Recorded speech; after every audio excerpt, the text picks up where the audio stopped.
Hello exam fighters, कैसे हो सभी। आई होप सभी अच्छे होंगे। आज के इस वीडियो लेक्चर में हम सभी डिस्कस करने वाले हैं सिंथेसिस ऑफ सेंटेंसेस, जो कि इंग्लिश ग्रामर का एक मोस्ट इंपॉर्टेंट टॉपिक है और बहुत सारे बच्चों को इसमें मिसकंसेप्शन रहता है, क्वेरी रहती है कि हमें ये टॉपिक समझ में नहीं आता, इसका कॉन्सेप्ट हमें समझ में नहीं आता। कोई बात नहीं, मैं आपको चैलेंज करता हूं कि ये वीडियो देखने के बाद आपको सिंथेसिस ऑफ सेंटेंसेस में फॉर्मेशन ऑफ सिंपल सेंटेंस पूरा क्लियर हो जाएगा और आप दूसरों को भी बहुत अच्छे तरीके से इस टॉपिक को समझा पाओगे। और कॉपी पेन लेके बैठ जाओ, वीडियो को स्टार्ट करते हैं। जो बातें, जो ट्रिक, जो कॉन्सेप्ट मैं बताता जाऊं उसको फटाफट से कॉपी में लिखते जाना। एंड मैं आपको चैलेंज करता हूं, मैं आपसे बता रहा हूं कि ये वीडियो लेक्चर देखने के बाद आपका पूरा जो कॉन्सेप्शन है सिंथेसिस ऑफ सेंटेंसेस का वो क्लियर हो जाएगा। तो वीडियो को फटाफट से स्टार्ट किया जाए। सबसे पहले हम ये सीख लेते हैं कि सिंथेसिस नाम का जो कीड़ा है क्या।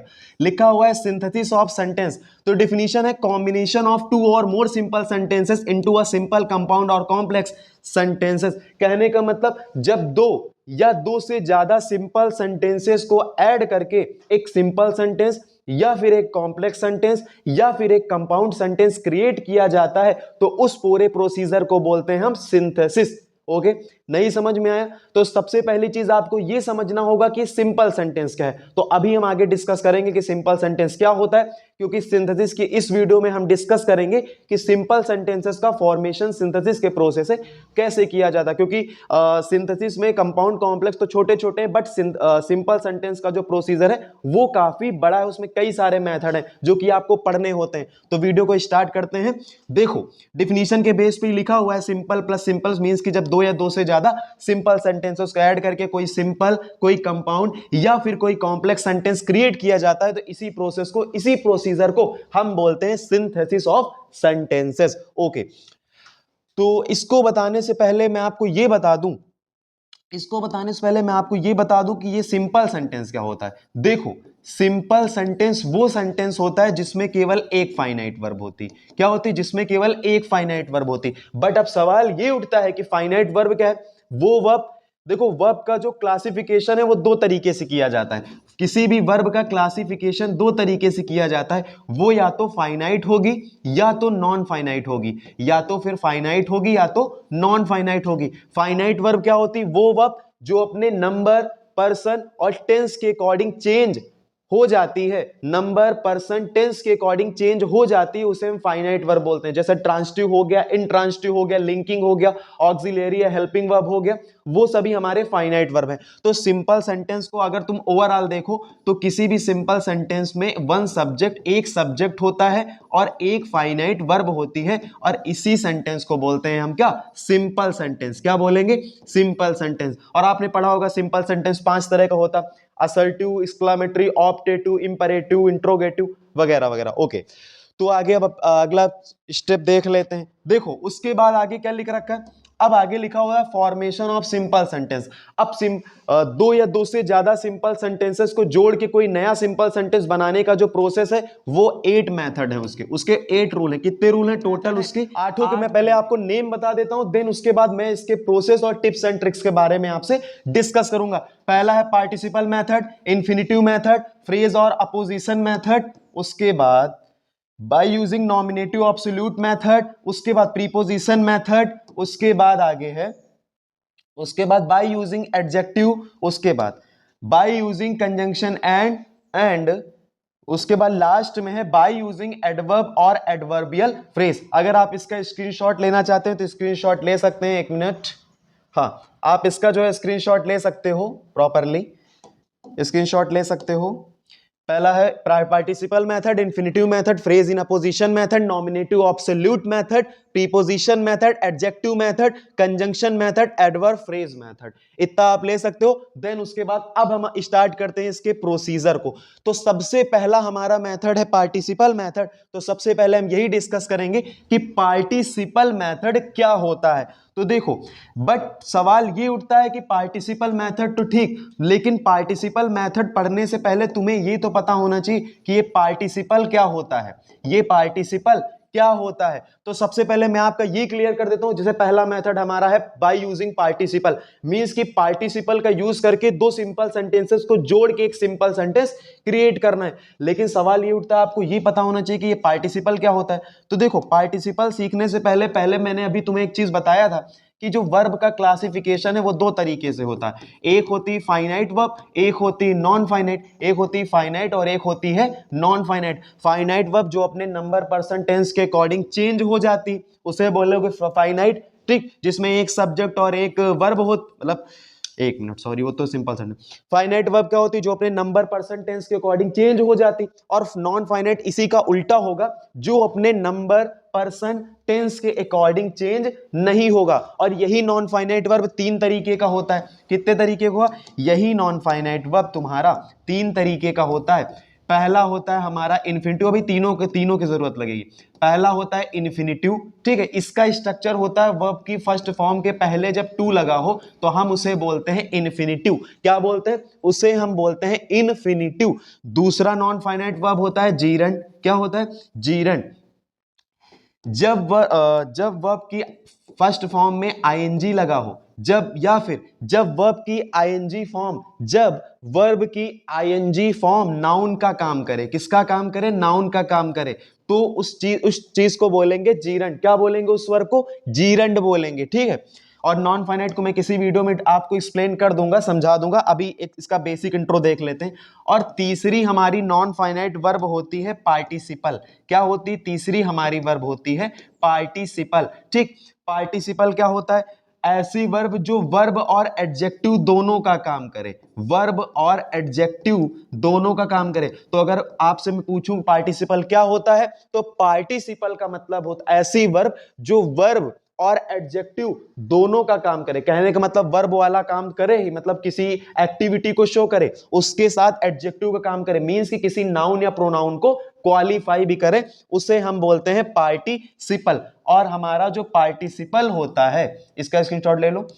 और हमारा जो पार्टिसिपल होता है, पार्टिसिपल तीन तरीके का होता है। पार्टिसिपल कितने तरीके का होगा? पार्टिसिपल तुम्हारा होगा तीन तरह का। फर्स्ट होता है प्रेजेंट पार्टिसिपल। क्या हो जाएगा?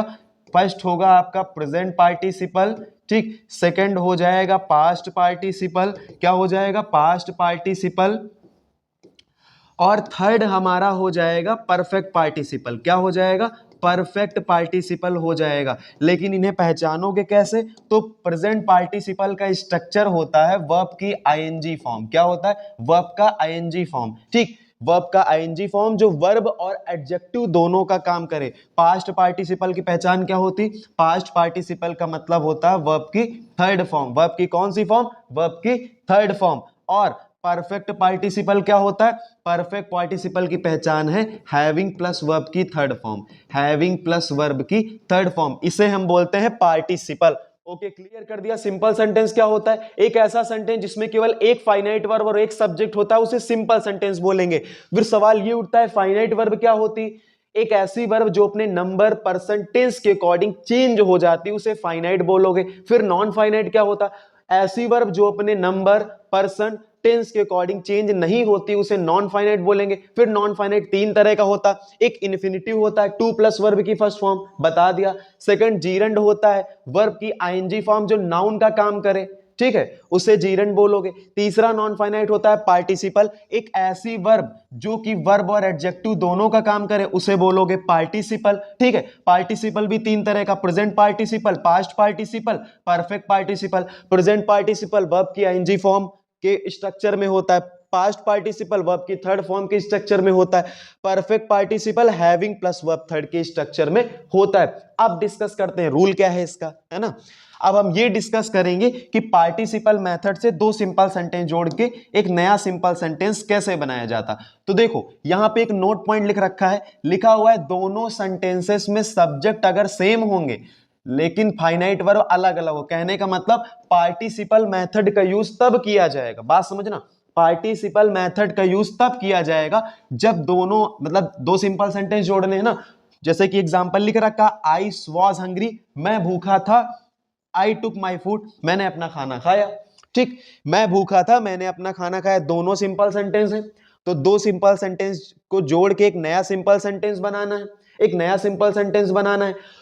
तो यहां पे कंडीशन ये है पार्टिसिपल मेथड की कि दोनों में सब्जेक्ट तो सेम होना चाहिए, जैसे कि यहां पे आई और आई सब्जेक्ट सेम है, बट फाइनाइट वर्ब जो है अलग अलग होनी चाहिए, फाइनाइट वर्ब अलग अलग होनी चाहिए और अलग अलग है। उसके बाद अब चेंज कैसे करेंगे? तो जो काम पहले हुआ हो, बात समझना, जो काम पहले हुआ हो उसके वर्ब को पार्टिसिपल में चेंज कर देना है। किसमें चेंज कर देना है? उसके वर्ब को चेंज कर देना है पार्टिसिपल में। किसमें चेंज कर देना है? पार्टिसिपल में। और जो काम बाद में हुआ हो, जो काम बाद में हुआ हो उसके वर्ब को सेम रखना है, उसके वर्ब को सेम रखना है। मींस कि करना क्या है कि दो दो सिंपल सेंटेंस अलग अलग दिए रहेंगे, तो जिस सिंपल सेंटेंस में मतलब कि जो जो काम पहले हुआ हो, ठीक है, उसके वर्ब को पार्टिसिपल में चेंज कर देंगे, और जो अदर वर्क होगा मींस कि अदर सेंटेंस होगा उसको हम सेम टू सेम लिख देंगे। नहीं समझ में आया? अभी तुम्हें मैं एग्जांपल देके एकदम क्लियर कर दूंगा। जैसे इसमें आई वॉज हंग्री, मैं भूखा था, मतलब मैंने खाना क्यों खाया? क्योंकि मैं भूखा था। तो वो वाला काम पहले है ना, मतलब मैं भूखा था इसलिए मैंने खाना खाया। तो ये जो पहला वाला सेंटेंस है इसको हम चेंज कर देंगे पार्टिसिपल में, और बाद वाले सेंटेंस को सेम टू सेम क्या करेंगे? लिख देंगे। अब लिखेंगे कैसे आगे बताता हूं, देखो ऐसे करोगे तो यहां पे बट पार्टिसिपल तो तीन टाइप का होगा, present participle, past participle, perfect participle. तो तीनों पार्टिसिपल के मेथड अलग अलग हैं, हम तीनों को इसमें डिस्कस करने वाले हैं। एक तुम्हें नोट पॉइंट ये बता दूं मैं कि जो सिंथेसिस के क्वेश्चन होते हैं, सिंपल सेंटेंस अगर मान लो फॉर्मेशन है, जरूरी नहीं कि तुमसे कहा जाएगा पार्टिसिपल यूज करो, ये यूज करो। आप किसी भी सेंटेंस में, जिस सेंटेंस में जो रूल लग रहा हो आप वो लगा दोगे। और दूसरी चीज, जो सिंथेसिस के क्वेश्चन होते हैं इसमें जरूरी नहीं कि आपका एक ही आंसर आए। समझ रहे हो मेरी बात को? कई सारे आंसर आ सकते हैं, क्योंकि भैया मेथड ही 8 है टोटल।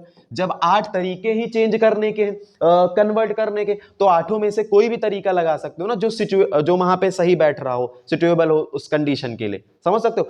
तो यानी कि एक क्वेश्चन के 2-3 आंसर हो सकते हैं, उसमें कोई दिक्कत नहीं है कि मान लो कोई दूसरा आंसर आ रहा हो तो आप समझो गलत है। गलत नहीं है, कई तरीकों से हो सकता है भाई, है ना। तो अब देखते हैं, पार्टिसिपल समझा दिया मैंने तुम्हें, ये समझा दिया कि पार्टिसिपल मेथड का यूज कब करोगे? जब दोनों के सब्जेक्ट सेम हो। क्या? सब्जेक्ट सेम हो लेकिन फाइनाइट वर्ब अलग अलग हो। और करोगे कैसे? जो काम पहले हुआ हो उसके वर्ब को पार्टिसिपल में चेंज करोगे, जो बाद में हुआ हो उसको सेम टू सेम रख दोगे। अब कैसे करेंगे देखते हैं। तो प्रेजेंट पार्टिसिपल का स्ट्रक्चर जानते हैं, वर्ब की आईएनजी फॉर्म। मींस कि अगर किसी वर्ब को पार्टिसिपल में बदलना है तो आईएनजी फॉर्म करना होगा, जो कि वर्ब और एडजेक्टिव दोनों का काम करेगा। तो लिखा हुआ है आई रीच्ड कॉलेज, मैं कॉलेज पहुंचा। I went to my class, और मैं अपनी क्लास गया। मैं कॉलेज पहुंचा, मैं अपनी क्लास गया। दोनों सिंपल सेंटेंसेस को जोड़ना है। पहले कौन सा काम हुआ? मेरे कॉलेज जाने का, मेरे कॉलेज जाने का। तो इसमें जो फाइनाइट वर्ब है, इसमें जो फाइनाइट वर्ब है उसको हम पार्टिसिपल में चेंज कर देते हैं, तो हो जाएगा रीचिंग कॉलेज। रीचिंग कॉलेज क्या हो जाएगा? रीचिंग कॉलेज, मतलब कॉलेज पहुंचकर मैं अपनी क्लास गया। मैं कॉलेज गया, मैं कॉलेज पहुंचा, मैं अपनी क्लास गया। तो दोनों को कैसे जोड़ोगे? कॉलेज पहुंचकर मैं अपनी क्लास गया, तो रीचिंग कॉलेज, कॉमा लगा देना। दोनों को जोड़ रहे हो, कॉमा लगा दो। Reaching college, I went to my class, I went to my class, I went to my class. ये यहां पे आई हटा दिया क्योंकि सेंटेंस पूरा एक ही में जोड़ रहे हैं। क्योंकि सिंपल सेंटेंस में हमने पढ़ा है ना, सिंपल सेंटेंस में क्या पढ़ा कि सब्जेक्ट दोनों के, सिंपल सेंटेंस में क्या होता है? एक सब्जेक्ट और एक फाइनाइट वर्ब रखते हैं ना। ये तो पार्टिसिपल हो गया। अब फाइनाइट तो एक ही है ना, एक फाइनाइट वर्ब और एक सब्जेक्ट है। सिंपल सेंटेंस हमारा क्रिएट हो गया, स्ट्रक्चर भी नहीं खराब हुआ। Reaching college, I went to my class, college पहुंचकर मैं अपनी क्लास गया। जो काम पहले हुआ उसको हमने पार्टिसिपल में बदल दिया, बाकी को सेम रख दिया। समझ में आया कि नहीं आया? आगे बढ़ जाओ। उसके बाद आगे देखते हैं क्या लिखा हुआ है।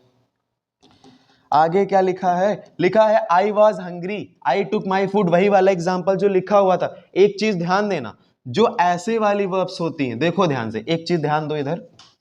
देखो ये चीज कहीं नोट डाउन करके रख लो। देखो जो तुम्हारा इज, एम, आर, वॉज, वर होता है, ठीक, इनके लिए बीइंग का यूज करोगे। इनको कॉन्टिन्यूअस वर्ब भी बोलते हैं। ये लिंकिंग वर्ब का भी काम करते हैं और कॉन्टिन्यूअस टेंस में भी हेल्पिंग वर्ब का काम करते हैं। दोनों काम करते हैं, ठीक है, अलग अलग सिचुएशंस में। तो इनके लिए हम बीइंग यूज करेंगे। क्या यूज करेंगे? बीइंग यूज करेंगे। इनके लिए हमेशा आप बीइंग यूज करोगे, याद करके रख लेना। इज, एम, आर, वॉज, वर, इन सबके लिए आप बीइंग लगाओगे। क्या लगाओगे? बीइंग लगाओगे। अब सेंटेंस पे आ जाते हैं। तो सेंटेंस हमारा क्या था? सेंटेंस था आई वॉज हंग्री, तो हो जाएगा बीइंग हंग्री। क्या हो जाएगा? Being hungry. देखो हंग्री कोई मेन वर्ब तो है नहीं यहां पे इस कंडीशन में, तो यानी कि हंग्री को सिंपल टू सिंपल, अगर कोई मेन वर्ब होती तो उसे चेंज करते अपने अकॉर्डिंग, बट यहां पे इसको नहीं चेंज क्योंकि हंग्री कोई मेन वर्ब है नहीं, तो लिखेंगे बीइंग हंग्री। मैंने क्या बताया? Was, were, is, am, are के लिए हम यूज करेंगे बीइंग। सब्जेक्ट हटा देते हैं, सब्जेक्ट यहां पे नहीं लिखेंगे क्योंकि सिंपल सेंटेंस में एक ही सब्जेक्ट रखना है ना, और इसको हमें सेम करना है। लास्ट वाले सेंटेंस को जो काम बाद में हुआ हो उसे हमें सेम लिखना है, तो वहां पे तो ऑलरेडी सब्जेक्ट है, तो यहां वाला हटा सकते हो। नहीं समझ में आ रहा है क्या? दोबारा समझो इसको। देखो लिखा हुआ है आई वॉज हंग्री, मैं भूखा था, मैं भूखा था। आई टुक माई फूड, मैंने अपना भोजन किया। तो मैंने भोजन क्यों किया? क्योंकि मैं हंग्री था। तो सिचुएशन ये, पहली सिचुएशन तो ये है ना, पहली सिचुएशन ये। तो जो पहली सिचुएशन, पहला वर्क होता है उसे पार्टिसिपल में चेंज करते हैं। तो यहां पे वॉज है, मैंने कहा इज, एम, आर, वॉज, वर आए तो उसको बीइंग में कर देना। किस में कर देना? बीइंग में कर देना। तो बदल दिया बीइंग में, बीइंग हंग्री मतलब भूखे होने पर, भूखे होने पर। आई टुक माई फूड, मैंने अपना भोजन किया। आई टुक माई फूड, भूखे होने पर मैंने अपना भोजन किया। Being hungry, I took my food. Clear हो गया इतना? आगे बढ़ जाओ। कोई डाउट हो तो कमेंट बॉक्स है ना तुम्हारे लिए। आगे अगला क्वेश्चन है आई सॉ चिंटू, मैंने चिंटू को देखा। He was eating a mango, ये एक अदर सिचुएशन है। ये एक क्या है? ये एक अदर टाइप की सिचुएशन है, इसको ध्यान रखना। कभी कभी एग्जाम में इस टाइप के भी क्वेश्चन आते हैं। ये अदर सिचुएशन है, ध्यान दो। जब कभी भी, इसका रूल सुन लो, लिखा नहीं मैंने, जब कभी भी पहले सेंटेंस का ऑब्जेक्ट दूसरे सेंटेंस के सब्जेक्ट से रिलेशन रखता है या फिर दोनों में कुछ रिलेशन होता है तो फिर उन्हें जोड़ के लिख देते हैं। कैसे लिख देते हैं? जोड़ के लिख देते हैं। नहीं समझ में आया? जैसे आई सॉ चिंटू, मैंने चिंटू को देखा, मैंने चिंटू को देखा, ठीक। He was eating a mango, वो एक आम खा रहा था, वो एक आम खा रहा था। तो बात तो चिंटू की, मैंने चिंटू को देखा। अब चिंटू जो काम कर रहा था मींस कि चिंटू को देखा और वो आम खा रहा था, तो यहां पे दोनों कंडीशन में चिंटू की ही बात हो रही ना, तो ये ऑब्जेक्ट सब्जेक्ट से रिलेटेड है, तो इन्हें जोड़ के लिख दो। कैसे लिख दो? इस इतने को जोड़ के लिख दो। कैसे? इस टाइप का क्वेश्चन कभी कभी एग्जाम में आता, तो हो जाएगा आई सॉ चिंटू, मैंने चिंटू को आम खाते हुए देखा। आई सॉ चिंटू, मैंने चिंटू को देखा। He was eating a mango, वो आम खा रहा था।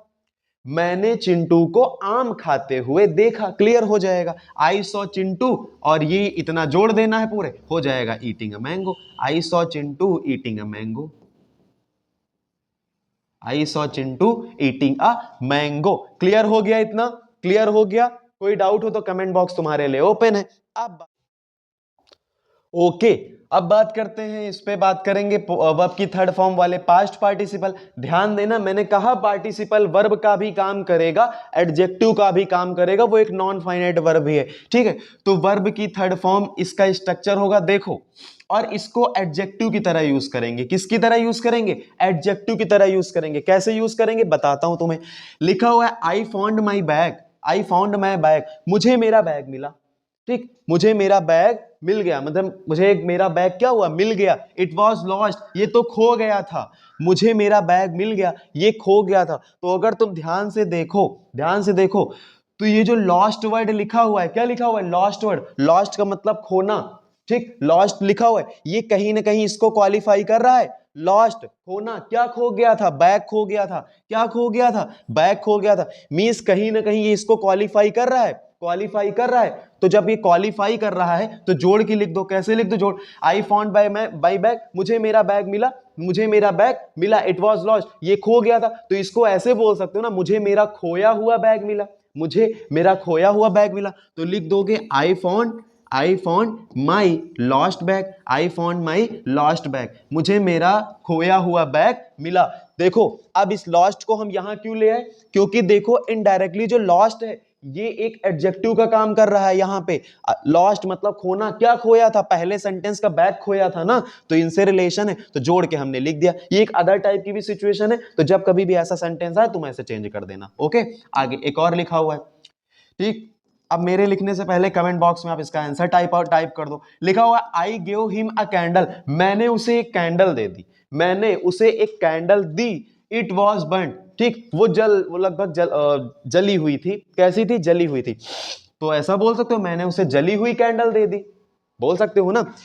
I gave him a candle, मैंने उसे कैंडल दे दी, ठीक। इट वॉज बर्न्ड, वो जली हुई थी, ठीक, सॉरी वो मतलब वो जली हुई थी, ठीक है। यहां पे बात समझो।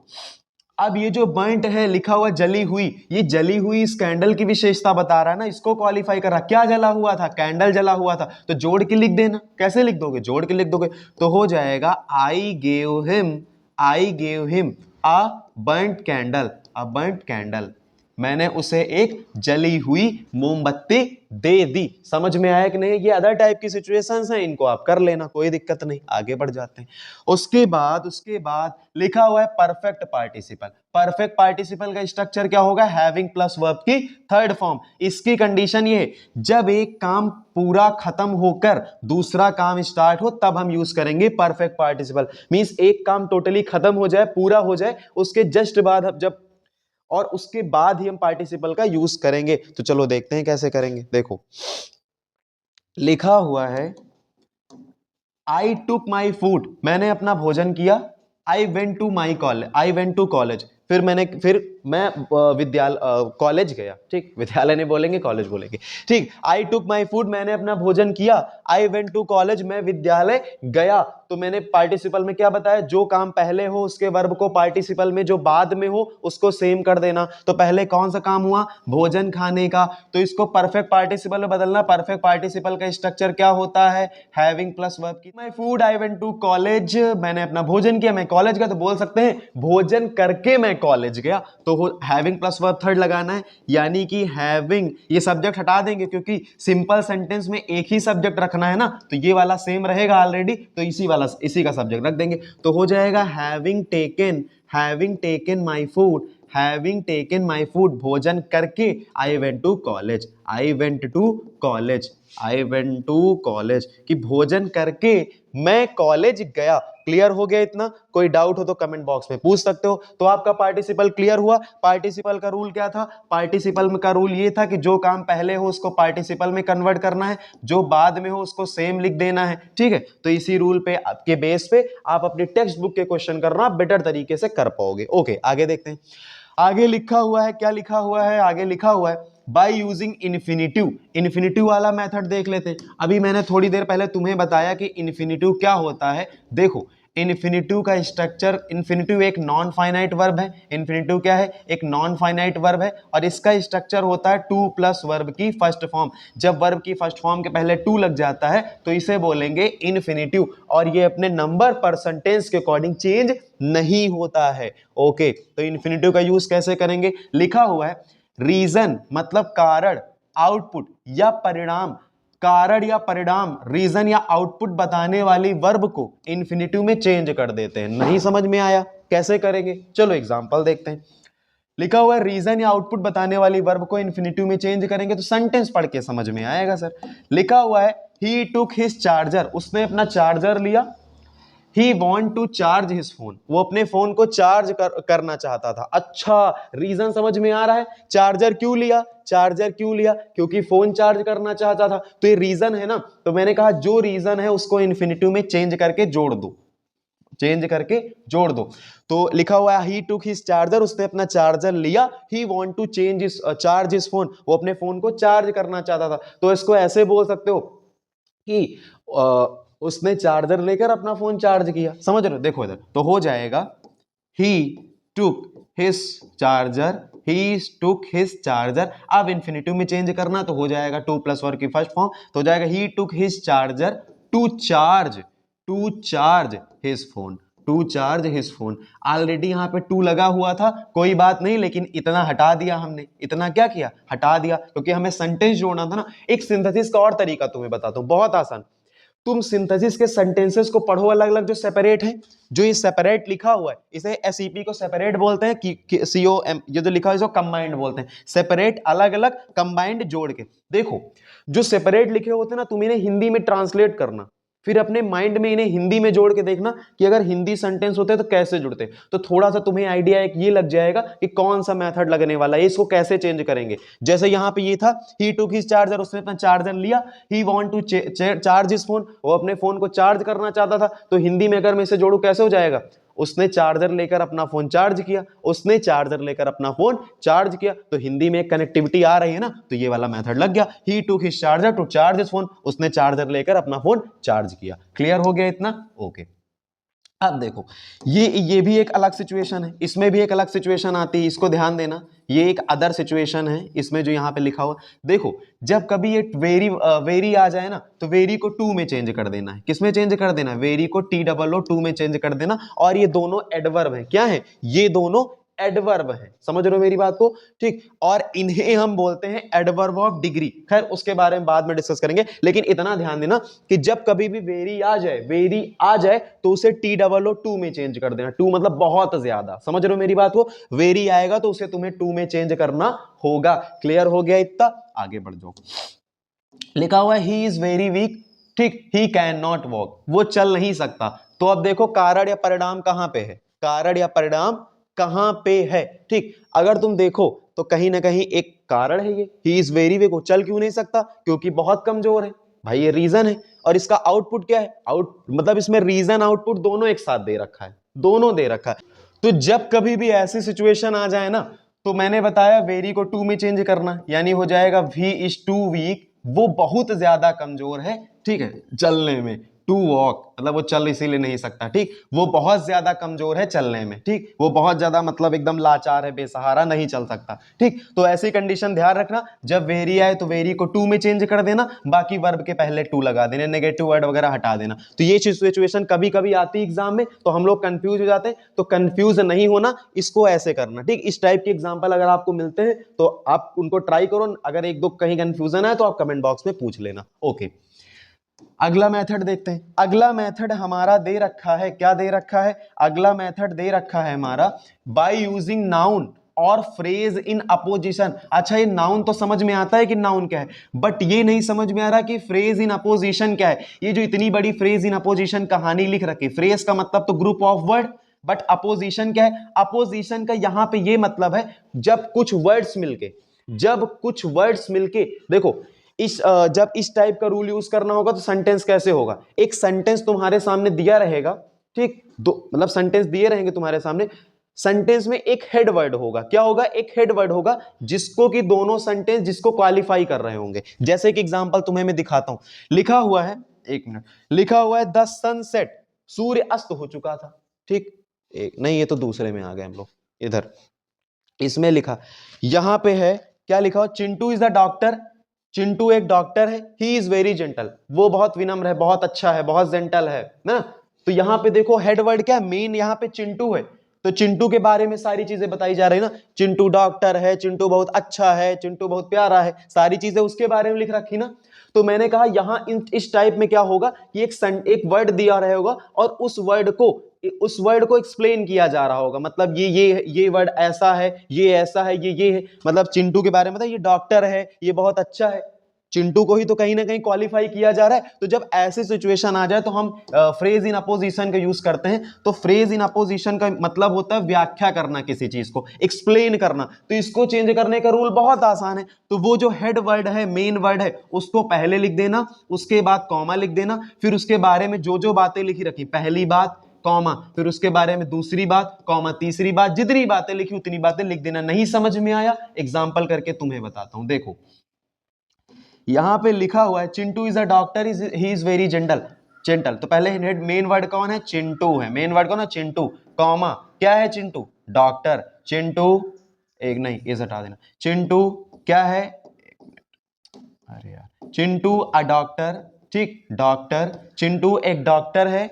और उसके बाद और क्या है? और बहुत जेंटल है, is very gentle. Chintu a doctor is very gentle. और इस टाइप के एग्जांपल आपने कहीं ना कहीं देखे होंगे, और ये बहुत इजी है। अभी तक में सबसे इजी यही वाला है, Chintu a doctor is very gentle. अभी एक क्वेश्चन और देख लेते हैं। ठीक, इसका मेरे करने से पहले आप फटाफट कमेंट बॉक्स में करके बताओ, है ना। बिना देखे। Mister Saxena is our principal, mister Saxena हमारे प्रिंसिपल हैं। ही इज वेरी लर्न, वो बहुत कुशल हैं। तो मेन वर्ड कौन है? सक्सेना भैया। प्रिंसिपल को भैया कहां से बोलेंगे भाई? मिस्टर सक्सेना, मिस्टर सक्सेना कौन है? Our principal. कौन है? Our principal. Mister Saxena our principal क्या है? इज वेरी लर्न, बहुत कुशल है। Is very learn, is very learn. Clear हो गया? ये सबसे आसान थे, तो देख लेते हैं। अगला रूल हमारा है बाय यूजिंग नॉमिनेटिव ऑब्सोल्यूट। लेकिन अब सवाल ये उठता है कि नॉमिनेटिव ऑब्सोल्यूट क्या होता है? तो जो इतना वर्ड लिखा हुआ है नॉमिनेटिव ऑब्सोल्यूट, इसका मतलब होता है इंडिपेंडेंट सब्जेक्ट। कहने का मतलब जब किसी सेंटेंस में कोई ऐसा सब्जेक्ट हो जिस सब्जेक्ट का उसकी फाइनाइट वर्ब से या दूसरे सेंटेंस से कोई लेना देना ना हो, उसे हम बोलते हैं नॉमिनेटिव ऑब्सोल्यूट या इंडिपेंडेंट सब्जेक्ट। कहने का मतलब अभी मैं आपको एक एग्जांपल बताऊंगा जिसमें पहले वाले सेंटेंस का जो सब्जेक्ट है उसका दूसरे सेंटेंस से कोई लेना देना नहीं होगा। मींस कि दूसरे सेंटेंस की वर्ब से या दूसरे सेंटेंस के सब्जेक्ट से कोई मतलब नहीं होगा। तो जब इस टाइप का हमारे पास सेंटेंस आ जाए, दो सिंपल सेंटेंस आ जाए और उन्हें जोड़ के हमें एक सिंपल सेंटेंस बनाना हो, तो हम यूज करते हैं नॉमिनेटिव ऑब्सोल्यूट मेथड का। तो इस मेथड के लिए बहुत आसान तरीका है, लिखा हुआ है जो वर्ग पहले हुआ हो, वही कहानी जो पार्टिसिपल में थी, जो वर्ग जो काम पहले हुआ हो जिस सेंटेंस में, उसे पार्टिसिपल में बदल देते हैं। पार्टिसिपल में भी हमने यही रूल पढ़ा था कि जो काम पहले हुआ हो उस सेंटेंस की वर्ब को पार्टिसिपल में, और जो काम बाद में हुआ हो उस सेंटेंस की वर्ब को हम सेम रखते हैं। तो जो काम पहले हुआ हो उसकी वर्ब को हम पार्टिसिपल में बदल देंगे। हमें पता है पार्टिसिपल तीन तरह का होता है, present participle, past participle, perfect participle. Present participle verb plus I N G form, past participle verb third form, perfect participle having plus verb third form. तो हम इसमें पहचानेंगे कि कौन सा पार्टिसिपल लगेगा, पहचानने का तरीका तुम्हें अभी बताऊंगा। उसके बाद पार्टिसिपल में बदलने के बाद क्या करना, और उस सेंटेंस के, जिस सेंटेंस को हम पार्टिसिपल में बदल रहे हैं, जिस सेंटेंस की वर्ब को हम पार्टिसिपल में बदल रहे हैं, उस सेंटेंस के सब्जेक्ट को पार्टिसिपल के पहले लिखते हैं। पार्टिसिपल के पहले लिखते हैं। कैसे करेंगे देख लेते हैं। अच्छा, पार्टिसिपल वाला रूल कब लगाते हैं? जब दोनों सेंटेंस का सब्जेक्ट सेम हो। ये वाला रूल कब लगाएंगे? जब दोनों सेंटेंसेस का जो सब्जेक्ट है वो अलग अलग हो। ध्यान दीजिएगा इस बात को। लिखा हुआ है द सनसेट, सूर्यास्त हो गया। The stars came up in the sky, जो तारे हैं वो आसमान में आ गए। तो देखो पहले कौन सा काम हुआ? पहले हुआ सूर्यास्त होने का। पहले कौन सा काम हुआ? सूर्यास्त हुआ। तो यानी कि इस वाले सेंटेंस की जो वर्ब है उसको पार्टिसिपल में बदलेंगे। किसमें बदलेंगे? पार्टिसिपल में बदलेंगे। लेकिन सवाल ये उठता है कि प्रेजेंट पार्टिसिपल, पास्ट पार्टिसिपल या फिर परफेक्ट पार्टिसिपल। तो यहां पे ध्यान से देखो, द सनसेट, सूर्योदय हो गया।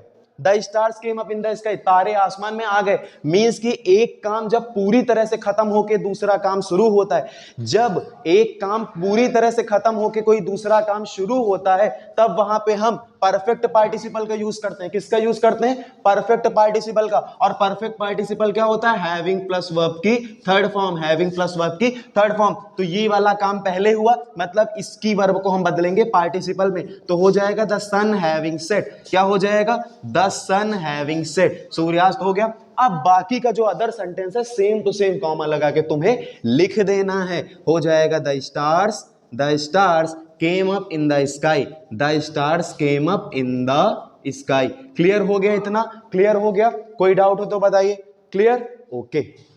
अगला लिखा हुआ है द टीचर वॉज अब्सेंट, जो टीचर अब्सेंट था, टीचर अनुपस्थित था। The teacher was absent, the boys did not work, बच्चों ने काम नहीं किया। टीचर अब्सेंट था, बच्चों ने काम नहीं किया। ध्यान रखना, हमें इन दोनों सिंपल सेंटेंसेस को जोड़ के एक सिंपल सेंटेंस बनाना है। तो मैंने क्या बताया? जो काम पहले हुआ हो उसकी वर्ब को पार्टिसिपल में और उसके सब्जेक्ट को पार्टिसिपल से पहले रखते हैं और बाकी का हम कॉमा लगा के जोड़ देते हैं। लेकिन सवाल ये उठता है कि प्रेजेंट पार्टिसिपल लगेगा या पास्ट पार्टिसिपल लगेगा या परफेक्ट पार्टिसिपल लगेगा। तो तुम्हें मैंने एक चीज बताया था, पहले देखो कौन सा काम पहले हुआ। The teacher was absent, teacher absent था, अनुपस्थित था, है ना। और the boys did not work, लड़कों ने काम नहीं किया, अपना वर्क नहीं किया। तो यानी कि पहला काम हुआ है टीचर के अब्सेंट होने का, फिर बच्चों ने काम नहीं किया। मतलब कि टीचर अब्सेंट था, टीचर क्या था? अब्सेंट था। तो तुम्हें मैंने बताया जहां कहीं भी तुम्हें was were is am are दिख जाए, जहां कहीं भी तुम्हें was were is am are दिख जाए, आप उसे बीइंग में चेंज कर दोगे। किसमें चेंज कर दोगे?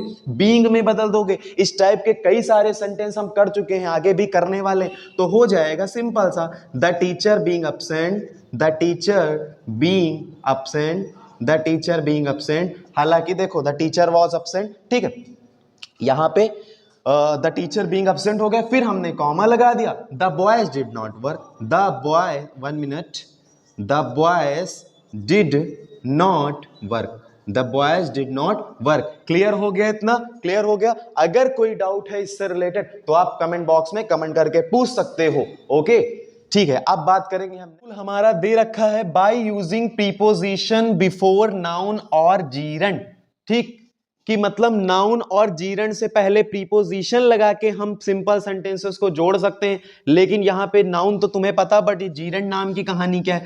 तो स्टार्टिंग में ही तुम्हें मैंने बताया था कि जीरंड एक मिनट, जीरंड एक नॉन फाइनाइट वर्ब है। जीरंड क्या है? एक नॉन फाइनाइट वर्ब है, एक नॉन फाइनाइट वर्ब है जो अपने नंबर, पर्सन, टेंस के अकॉर्डिंग चेंज नहीं होती। और इसका स्ट्रक्चर ऐसे होता है जब वर्ब की आईएनजी फॉर्म नाउन का काम करे। किसका काम करे सेंटेंस में? जब वर्ब की आईएनजी फॉर्म नाउन की तरह रिएक्ट करे, ठीक है, तो देन उसे तुम क्या बोलोगे? जीरंड बोलोगे। ठीक है, जैसे example, smoking is injurious for health. Okay, आगे देख लेते हैं, आगे लिखा हुआ है क्या लिखा हुआ है, यही ले लेते हैं। हाँ, लिखा है ही बॉट अ पेन, वो एक पेन लाया, उसने क्या किया? वो एक पेन लाया, he gave it to his friend, उसने अपने दोस्त को दे दिया। किसको दे दिया? दोस्त को दे दिया। तो मतलब करना क्या है, किसी नाउन से पहले या जीरंड से पहले तुम्हें प्रीपोजिशन यूज करके सिंपल सेंटेंस को जोड़ना है। तो देखो, अब देखते हैं यहां पे, ही बॉट अ पेन, ये एक नाउन है, ठीक, उसके बाद अगली नाउन ये है फ्रेंड वाली, समझ रहे? यहां पे जीरंड है नहीं क्योंकि वर्ब की आईएनजी फॉर्म कहीं दिख नहीं रही।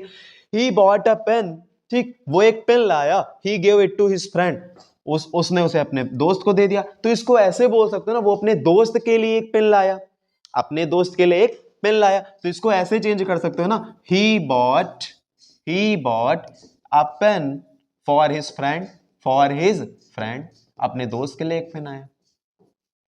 ठीक, क्लियर हो गया इतना? He bought a pen for his friend, और यहां पे फॉर प्रीपोजिशन का यूज करके हमने इन दोनों को जोड़ दिया। बट अगर आपको ये सीखना तो पहले प्रीपोजिशन का बेसिक आप क्लियर कर लो, और प्रीपोजिशन से रिलेटेड वीडियो बहुत जल्द आने वाली चैनल पे, तो आप वहां से सीख सकते हो। बट अपनी टेक्स्ट बुक से थोड़ा सा प्रीपोजिशन का बेसिक जो है अभी के लिए कवर अप कर लेना। ओके, आगे देखते हैं, आगे लिखा हुआ है, क्या लिखा है? ये वाला बड़ा इंपॉर्टेंट क्वेश्चन है, ये बहुत इंपॉर्टेंट क्वेश्चन है, काफी बार कई सारे एग्जाम्स में पूछा गया। हर हस्बैंड डाइड, उसके पति की मृत्यु हो गई, ठीक, सी हियर्ड न्यूज, उसने ये खबर सुनी, सी फेंटेड, वो बहुत परेशान हो गई, फ्रस्ट्रेट हो गई है ना, एकदम चिंता, एकदम भय, डर गई है ना। हर हस्बैंड डाइड, उसके पति की मृत्यु हो गई, सी हियर्ड न्यूज, शी फेंटेड, यहां पे वर्ब की आईएनजी फॉर्म नहीं है, मतलब कि जीरंड नहीं है, तो यहां पे जो है नाउन तो ये है, नाउन ये है, यानी कि नाउन से पहले प्रीपोजिशन लगाना है। किससे पहले लगाना? नाउन से पहले। यहां नाउन नहीं, यहां नहीं, यहां नहीं, जीरंड भी नहीं, तो यहां पे नाउन है ना, तो क्या बोल सकते हो कि अपने पति की मृत्यु की खबर सुन के वो बहुत परेशान हो गई, डर गई, ऐसे बोल सकते हो इसको। तो यहां पे प्रीपोजिशन ऑन का यूज कर सकते हैं, ऑन हियरिंग, ठीक, the news, on hearing the news, ठीक, of her husband death, her husband death, comma लगा दो, हो जाएगा शी फेंटेड, ठीक। यहां पे हमने पार्टिसिपल भी लगाया है। अब तुम कमेंट बॉक्स में कमेंट करो कि यहां पे कौन सा पार्टिसिपल, या फिर ये कमेंट करो कि पार्टिसिपल यूज किया जीरन, पार्टिसिपल यूज किया, कौन सा पार्टिसिपल यूज किया, कैसे यूज किया, कमेंट बॉक्स में आपको कमेंट करना है। On hearing the news of her husband death, अपनी पति की मृत्यु सुनकर सी फेंटेड, और डर गई, वो परेशान हो गई, निराश हो गई। तीनों को जोड़ा है मैंने, देखो यहां दो से ज्यादा सिंपल सेंटेंस आ गए, तीनों को जोड़ दिया हमने। ठीक, क्लियर हो रहा है? इतना नहीं क्लियर हुआ कमेंट बॉक्स से पूछ सकते हो, नेक्स्ट वीडियो फिर से समझा दूंगा। क्लियर हुआ कि नहीं? हर हस्बैंड डाइड, उसके पति की मृत्यु हो गई, शी हेड न्यूज, उसने खबर सुनी, शी फेंटेड, और डर गई, बहुत ज्यादा परेशान हो गई। On hearing the news of her husband dead, she fainted. आगे क्या लिखा है? आगे अगला सेंटेंस देख लेते हैं। अगला सेंटेंस है द मून रोज, ठीक, द मून रोज, चंद्रोदय हुआ, चंद्र उदय हुआ मतलब कि चंद्रमा जो है वो मतलब उगा, है ना। The journey was not ended, journey was not ended, लेकिन जो यात्रा है वो खत्म नहीं हुई, यात्रा खत्म नहीं हुई, ठीक है। ध्यान देना इधर। अब यहां पे कौन सा प्रीपोजिशन लगाओगे, ठीक, द मून रोज, ठीक, चंद्रोदय हुआ, the journey was not ended, चंद्र उदय हुआ और जर्नी खत्म नहीं हुई थी, तो ऐसे बोल सकते हो कि यात्रा के खत्म होने से पहले चंद्रोदय हो गया, यात्रा के खत्म होने से पहले चंद्रोदय हो गया, क्योंकि बिफोर भी एक प्रीपोजिशन है, तो लिख सकते हो the moon rose, the moon rose before, before the end of the journey, before the end of the journey, before the end of the journey, यात्रा के खत्म होने से पहले मून रोज, चंद्र उदय हो चुका था, हो गया था। बहुत आसान है भाई, जहां पे भी प्रॉब्लम आ रही कमेंट बॉक्स में कमेंट पूछ सकते हो। अगला देख लेते हैं, आगे लिखा यूजिंग एडजेक्टिव, एडजेक्टिव का यूज करके। देखो एडजेक्टिव का यूज कैसे करेंगे, थोड़ा सा आसान है, मैंने एक स्ट्रक्चर बना दिया है, ध्यान देना। देखो यहां सेंटेंस 1 सेंटेंस 2 से मतलब नहीं, ये पहले की जगह दूसरा, मतलब कि दोनों सेंटेंस में से कोई भी एक सेंटेंस मान सकते हैं, कोई भी एक सेंटेंस, कोई भी दूसरा सेंटेंस। यहां पे ये नहीं कि पहला सेंटेंस दूसरा सेंटेंस, कोई भी एक सेंटेंस, कोई भी उसी का दूसरा सेंटेंस, ठीक। तो जब कभी भी पहले किसी भी एक सेंटेंस के नाउन को दूसरे सेंटेंस का एडजेक्टिव क्वालिफाई कर रहा होगा, एग्जांपल देके समझा दूंगा अभी। जब किसी एक सेंटेंस के नाउन को किसी दूसरे सेंटेंस का एडजेक्टिव क्वालिफाई कर रहा होगा, तो नाउन और एडजेक्टिव को जोड़ के लिख देंगे। कैसे लिख देंगे, जोड़ के लिख देंगे। जब एडजेक्टिव दूसरे सेंटेंस के नाउन को क्वालिफाई कर रहा होगा, तो नाउन और एडजेक्टिव को जोड़ के लिख देंगे। कैसे लिखेंगे, देखो ध्यान से, जल्दी से, है ना, देखना ध्यान से। A boy came to my home, एक लड़का मेरे घर आया, ठीक। ही वॉज लेम, वो लंगड़ा था, है ना, वो अपाहिज था, थोड़ा सा हैंडीकैप्ड, ठीक। तो ये जो लेम है, लंगड़ा, ये एक एडजेक्टिव है, किसकी विशेषता बता रहा, उस लड़के की जो मेरे घर आया है। तो जब किसी एक सेंटेंस का एडजेक्टिव दूसरे सेंटेंस के नाउन को क्वालिफाई कर रहा होता है, तो नाउन और एडजेक्टिव को जोड़ के लिख देते हैं। तो हो जाएगा a lame boy, a lame boy came, a lame boy came to my home, came to my home, एक लंगड़ा लड़का मेरे घर आया। क्लियर हो गया इतना, बहुत आसान है ना। आगे देख लेते हैं। उसके बाद लिख रखा है तुम्हारा, क्या लिखा हुआ है, he bought a pen, he brought a pen, उसने एक पेन खरीदा, उसने एक पेन खरीदा। it was costly, बहुत महंगा था। क्या बहुत महंगा था, कॉस्टली क्या था, पेन था। मतलब कि ये जो कॉस्टली लिखा हुआ है किसकी विशेषता बता रहा, पेन की, महंगा पेन। तो इन्हें क्या करना है, जोड़ के लिख देना। तो हो जाएगा he brought a costly pen, a costly pen, उसने एक महंगा पेन खरीदा। क्लियर हो गया इतना, बहुत आसान था, इससे आसान कुछ हो सकता है क्या, बहुत आसान, समझ में आ गया, क्लियर। उसके बाद आगे बढ़ जाओ। आगे लिखा है बाय यूजिंग कंजंक्शन, अरे यार गंदा कर दिया मैंने, by using conjunction and, conjunction and लगाओ। इससे आसान कुछ है ही नहीं, इससे आसान तुम्हारा कुछ हो ही नहीं सकता।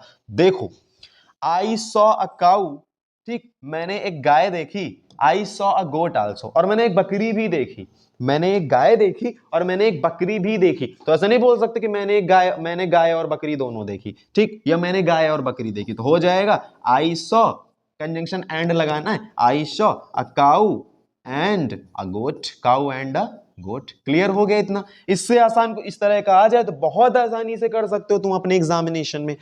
लास्ट मेथड की तरफ बढ़ते हैं। आखिरी मेथड है बाय यूजिंग एडवर्ब और एडवर्बियल फ्रेज, ठीक है। अच्छा ये फ्रेज बार बार आ रहा, फ्रेज के बारे में अगर नहीं पता तो देख लो। फ्रेज का मतलब होता है a group of words, a group of some words, कुछ शब्दों का एक ऐसा ग्रुप, ठीक है, जिसका कोई सेंस ना हो, जिसका इनकम्प्लीट सेंस हो। कैसा सेंस हो, इनकम्प्लीट सेंस हो, जिसका कोई सेंस ना हो, ठीक है। अ ग्रुप ऑफ वर्ड मतलब बस दो चार ग्रुपों का, मतलब कि दो चार वर्ड्स का क्या हो, ग्रुप। तो जब दो चार वर्ड्स मिलके एडवर्ब की तरह काम करें तो उन्हें बोलेंगे एडवर्ब फ्रेज। क्या बोलेंगे, एडवर्ब फ्रेज बोलेंगे। समझ में आया कि नहीं आया, इसको कैसे करेंगे देख लो। और फ्रेज को हिंदी में वाक्यांश बोलते हैं, ठीक है। क्या बोलेंगे इसे हिंदी में वाक्यांश बोलते हैं, वाक्यांश बोलते हैं, वाक्य क्या अंश, है ना। और उसके बाद आगे लिखा हुआ है, आगे देख लेते हैं क्या लिखा है, कौन सा कलर लिया जाए, ये व्हाइट ले लेते हैं।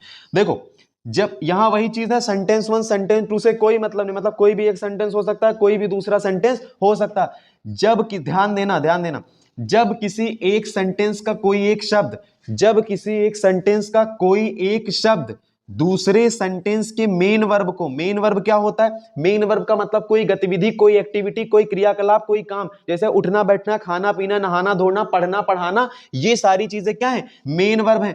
तो जब किसी एक सेंटेंस का कोई एक शब्द दूसरे सेंटेंस की मेन वर्ब को क्वालिफाई या मॉडिफाई करता है तो इस शब्द को एडवर्ब में चेंज कर देते हैं। और एडवर्ब में कैसे चेंज करोगे, तुमने देखा होगा कि मोस्टली एडवर्ब्स के लास्ट में एल वाई लगा होता है। क्या लगा होता है, एल वाई। तो इसमें भी आई थिंक एल वाई लगा के आप मोस्टली एडवर्ब को चेंज करोगे। एग्जामिनेशन में कभी आता है तो आपको इसी टाइप का आएगा जिसमें आपको एल वाई वगैरह लगाना होगा, ठीक है। तो जब किसी एक सेंटेंस में कोई एक शब्द दूसरे सेंटेंस के मेन वर्ब को क्वालिफाई करता है, मॉडिफाई करता है, तो इसे जो शब्द होता है ना, इसे एडवर्ब में चेंज कर देते हैं एल वाई लगा के। देखते हैं कैसे करना है आगे। उसके बाद एक क्वेश्चन लिखा हुआ है, क्या लिखा हुआ है, लिखा हुआ है Maharana Pratap was the glory of Mewar. Maharana Pratap was the glory of Mewar. जो महाराणा प्रताप थे वो मेवाड़ की शान थे, मेवाड़ की आन बान शान थे। वो तो सही चीज है कि महाराणा प्रताप मेवाड़ की आन बान शान थे। There is no doubt about it, इसके बारे में कोई संदेह नहीं, बात निसंदेह है। समझ रहे हो मेरी बात को, ये बात में कोई संदेह नहीं है। तो कैसे ऐसे बोल सकते हो कि निसंदेह महाराणा प्रताप मेवाड़ के शान थे। ऐसे लिखा है कि Maharana Pratap was the glory of Mewar, Maharana Pratap Mewar की शान थे। There is no doubt about it, इसके बारे में कोई भी संदेह नहीं है। तो ऐसे बोल सकते निसंदेह महाराणा प्रताप जो है मेवाड़ के क्या थे, शान थे। तो यहाँ पे जो डाउट वर्ड है, जो डाउट वर्ड है वो इसको कहीं ना कहीं क्वालिफाई कर रहा है ना, कि हाँ नो डाउट, न संदेह नहीं है इस बात में, कि इस बात में संदेह नहीं है। तो मैंने कहा जब किसी एक सेंटेंस में कोई ऐसा वर्ड दूसरे सेंटेंस की मेन वर्ब को या वर्ब को, ठीक है, या जो उसमें बात लिखी हुई होती है उसको मॉडिफाई कर रहा होता है, मेन वर्ब के जगह कोई सेंटेंस वर्ड, अदर वर्ड्स भी आ सकते हैं, उसको मॉडिफाई कर रहा होता है, तो इसे क्या कर काहे में चेंज कर देंगे, एडवर्ब में चेंज कर देंगे। तो हो जाएगा, क्या हो जाएगा करके बताता हूं, देखो।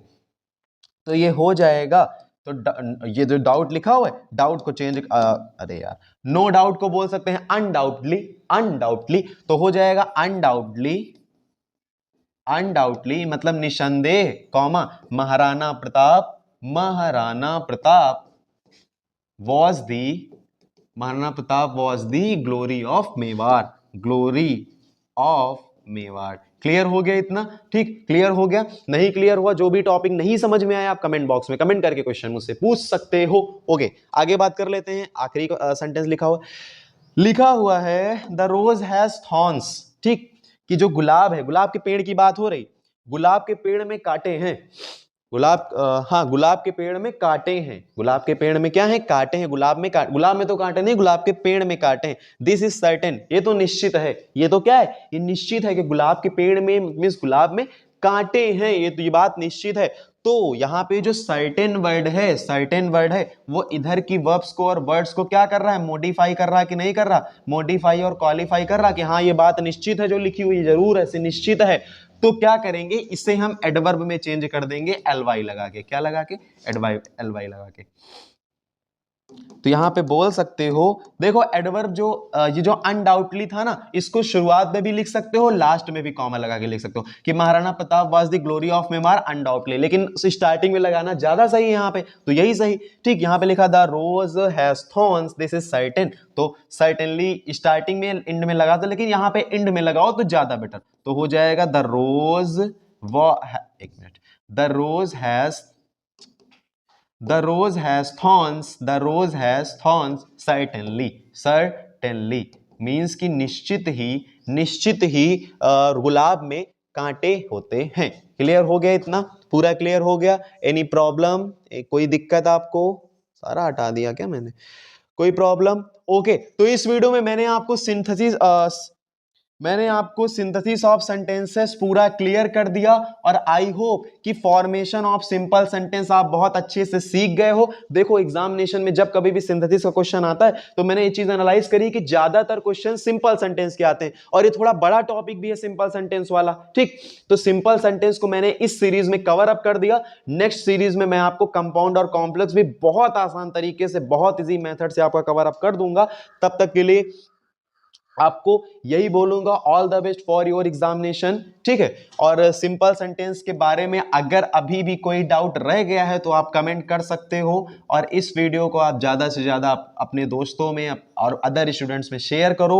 ठीक है, वीडियो को लाइक करो, चैनल को सब्सक्राइब करो ताकि आपको इसी तरह के वीडियोस और भी ज्यादा मिलता रहे। तब तक के लिए जय श्री राम, जय हिंद, जय भारत, वंदे मातरम। मिलते हैं किसी नेक्स्ट वीडियो में नए टॉपिक के साथ। ओके।